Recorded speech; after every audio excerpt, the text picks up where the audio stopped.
All right, so this is how you pronounce this word. Now, I'm going to say it how we normally say it here in the United States. We normally call it the word yoga. Yoga, kind of like yogurt, but with a ga on the end of it. Yoga.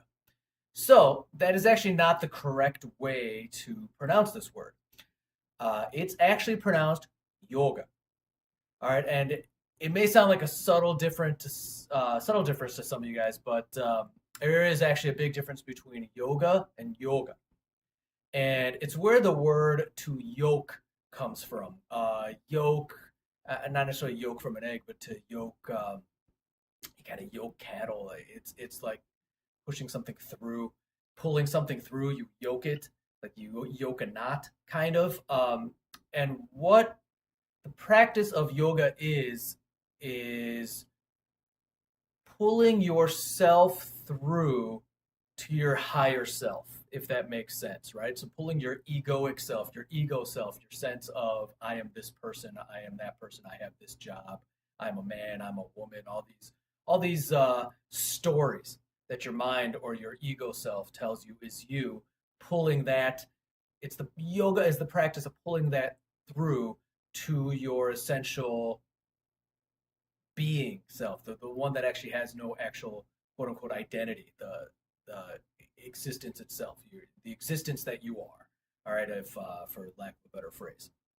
All right, so kind of think of the word now. Now, yoga doesn't necessarily mean a series of poses either. All right, so what, think of yoga as the suffix ology. That's the easiest way. I mean, it's not quite exact, but that's the easiest way to actually think about it. So most people, when they think of yoga, they think of hatha yoga, which is the series of poses and physical postures and all that stuff. And that's not necessarily what it is, because there's also karma yoga, as we would say in an American accent, karma yoga, um, raja yoga, my favorite, jnana yoga. And jnana is spelled Jnana. It's where the word knowledge comes from, and that's what it means. The J is kind of silent, just like the K is silent in knowledge. It's where the word comes from. So you would say Yan, uh, even though it's spelled Jnana. And it just means knowledge. It means through intellectual discourse. Uh, and all right, so we've got karma yoga, raja yoga, uh, jnana yoga, and bhakti yoga. Bhakti yoga is I guess most Christian faiths would actually fall under Bhakti Yoga, because it's all about developing a love for Christ and a love for God, right? So it's about love, uh, and those are four different yogas, right? Those are four different paths, and I'm sure there's a bunch other, right? Like we talked about, there's Hatha Yoga, which is actually overcoming the physical limitations of your body through a series of poses. The whole purpose is not actually physical health. That's not the purpose of Hatha Yoga, right? That's the purpose is actually to overcome the notion that you are this body, right? And this body is also important. The body is actually not supposed to be important to you eventually if you're practicing hatha yoga correctly.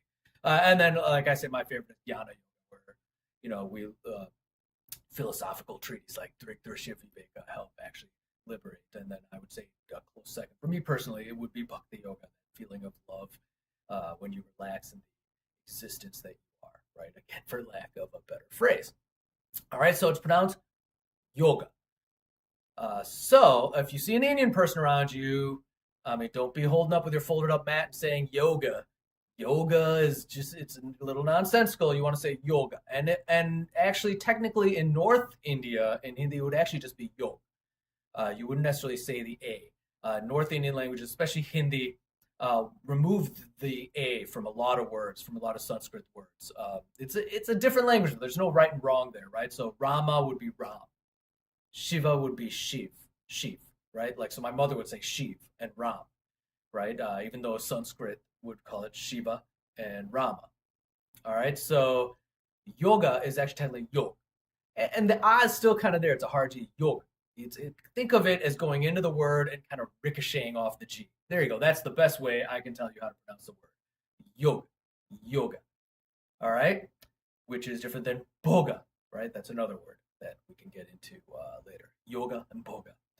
All right. Hopefully this was helpful to you, and I will see you in the next video. Subscribe if you dig it.